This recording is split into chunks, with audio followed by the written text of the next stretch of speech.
Part 1 में हमने देखा था कि ये सुन समुद्र के किनारे आकर कहती है, क्या आप मुझसे मेरा सब कुछ छीनना चाहती हो? आप मुझे हमेशा दुखी क्यों देखते हो? पहले आपने मेरे पिता को छीन लिया और अब आप मेरी माँ को। वहाँ पर कौशिक आकर एसुन को कंफर्ट देता है। एसुन दरअसल उससे नफरत नहीं करती थी, बल्कि उसको लगता था कि कौशिक उस पर तरस खाकर यह सब करता है। अब कोई इंसान गरीब तो हो सकता है, पर कोई उसे तरस खाने की नजर से देखे या किसी को बर्दाश्त नहीं। लेकिन एसुन को कौन समझाए, कौशिक तो उसे पसंद करता था। अब मिस्री मरने से पहले दादी से मिलने जाती हैं और फिर अगले सीन में एसुन को अच्छा खाना खिलाते हुए कहती हैं कि एसुन, एक दिन माँ बाप बच्चे को छोड़कर चले जाते हैं, लेकिन बच्चों को आगे की जिंदगी जीनी पड़ती है। किसी के जाने से जिंदगी रुक नहीं जाती। मिस्री कहती हैं, एसुन, कई बार ऐसा समय आएगा तुम्हें लगेगा सब कुछ मुश्किल होता जा रहा है और मरना ही सबसे आसान रास्ता दिखेगा, लेकिन हार मत मानना, तुम मजबूत हो एसुन, तुम कर दिखाओगी। और हाँ, अपनी माँ के लिए और अपने लिए कभी अपने सपनों को भूलना मत, उन्हें पूरा करना। एसुन कहती है, पर माँ मेरे ही साथ क्यों? वह रोने लगती है, चिल्लाती है, माँ प्लीज मुझे बड़ा नहीं होना। और सच में दोस्तों, यह सीन बहुत ज्यादा इमोशनल था। अब अगली सुबह मिस्री का फ्यूनरल था। एसुन रोज जा रही थी तो कौशिक उसका ख्याल रख रहा था, उसे खाना लाकर देता है, कहीं वह कमजोर ना हो जाए। मिस्री ने एसुन से कहा था, मेरे जाने के बाद इस घर को छोड़ देना, अपने चाचा के पास चली जाना, उनसे जिद करना कि वह तुम्हें पढ़ाएं। लेकिन उसके स्टेप फादर इतने मैनिपुलेटिव इंसान थे, भोली भाली बच्ची को बेवकूफ बनाकर उससे काम करवाते रहे। वह उसे कहते हैं, अपने सौतेले भाई बहनों के बड़े होने तक रुक जाओ।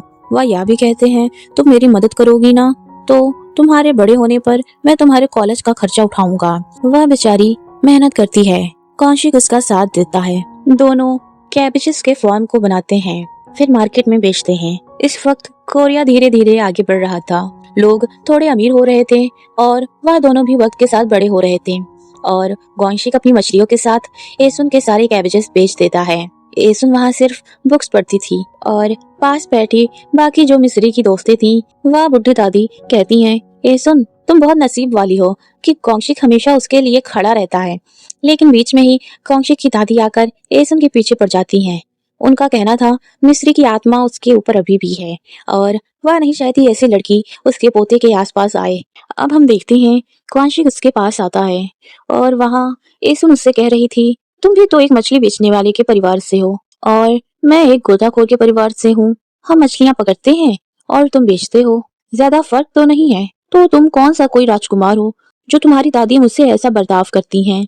उन्हें क्या लगता है मैं तुमसे शादी करूंगी? कभी नहीं। मैं तो किसी सोल के लड़के से शादी करूंगी, खास करके ऐसे किसी बंदे से जिसे पोएम्स लिखने आए। और हाँ, मैं तुम्हारे साथ इसलिए रहती हूँ ताकि बिजनेस करना सीख सकूं, प्यार व्यार नहीं करती। यह सब सुनकर कौशिक के दिल पे एक के बाद एक तीर लग रहे थे। उसे गुस्सा भी आ रहा था कि उसकी दादी का गुस्सा उस पर क्यों निकाल रही है। वह कहता है, मेरी जेब से हाथ निकाल कर अपने सोल वाले की जेब में डालो। एसुन ऐसा नहीं करती। वहाँ उन दोनों के बीच एक क्यूट सा मोमेंट देखने को मिलता है। फिर वह दोनों कनोला फ्लावर्स वाले फार्म में जाते हैं। दोनों वहाँ वॉक कर रहे थे और हम देखते हैं दोनों एक दूसरे से प्यार करते हैं, पर दोनों का तरीका जताने का डिफरेंट है।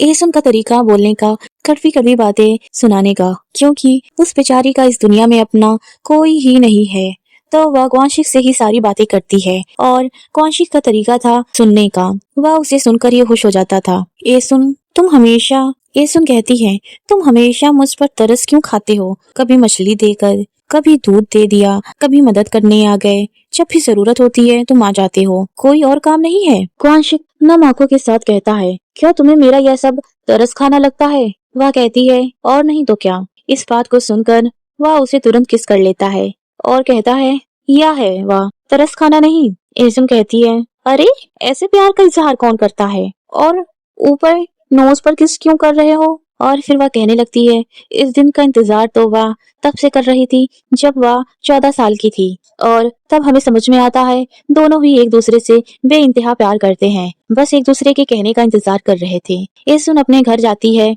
वह बहुत खुश थी, लेकिन टू हर सरप्राइज उसके सौतेले पिता आज एक नई लड़की के साथ प्यार करते हुए रंगे हाथों पकड़े गए। वह कहती है, आप मेरे पैसे दे दो, मैं चली जाती हूँ। पर उसके पिता की नई गर्लफ्रेंड मीनू कहती है, क्या ये क्या पैसे देंगे? इन्होंने तो मुझसे भी कर्ज ले रखा है। यह सुनकर उसका दिल टूट जाता है। उसका सपना था कॉलेज जाने का। उसने अपनी मॉम से वादा किया था। अब वह घर छोड़ देती है और चाचा के पास आ जाती है। पर उसके चाचा उसे एक्सेप्ट इस शर्त पर कर रहे थे कि वह पढ़ाई छोड़कर वह फैक्ट्री पर जाकर काम करे और आधे पैसे घर भेजे। उसकी चाचा की फैमिली की कंडीशन अभी अच्छी नहीं थी। उनका खुद का बेटा भी कॉलेज नहीं गया था। दादी जी वहाँ उससे पूछती है, बेटा क्या तुम कॉलेज जाना चाहती हो? तो वह कहती है, हाँ दादी माँ, पर चाचा कहते हैं तुम्हारा कजिन तक नहीं गया तो तुम क्यों जाओगी? वहां पर हम देखते हैं वह बेटे और बेटियों में खास तौर पर फर्क करते थे। एसु निराश हो गई थी और अब वह कौशिक के पास आकर उसे कस के पकड़कर रोने लगती है, क्योंकि कौशिक वहां उसे अपनी लिखी हुई पोयम सुनाता है। और उस बंदे ने जिसने आज तक पोयम नहीं लिखी, पर क्या ही बढ़िया पोयम सुनाता है, वह भी प्यार के ऊपर। वह कहती है, क्या करूं इस पोयम का, मेरे पास रहने के लिए जगह ही नहीं है। मेरे सौतेले पिता मुझे नहीं रखेंगे। उनकी नई वाइफ जो आ गई है, मेरे चाचा मुझे फैक्ट्री भेजना चाहते हैं और तुम्हारी फैमिली मुझे एक्सेप्ट नहीं करेगी। बताओ मैं कहाँ जाऊं? कोई घर नहीं है मेरे पास। कौशिक उसे पकड़कर बस अपना लिखा पोयम सुना रहा था। ये सुन कह रही थी, चुप हो जाओ, बताओ मैं क्या करूं? क्या अपनी दादी से मेरे लिए लड़ोगे? मुझे कॉलेज भेजोगे? मुझे सोल में रहना है, सब कुछ छोड़कर मेरे साथ चलोगे? तो कौशिक कहता है, हाँ मुझे भी तुम्हारे साथ रहना है, अपनी दादी के साथ नहीं।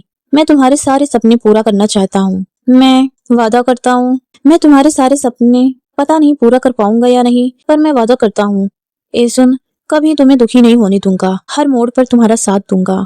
तुम्हारा सबसे बड़ा सपोर्टर बनूंगा। यह सुनकर एसुन रोने लगती है और कहती है, दिल रखने के लिए ही बोल देते कि चांद तारे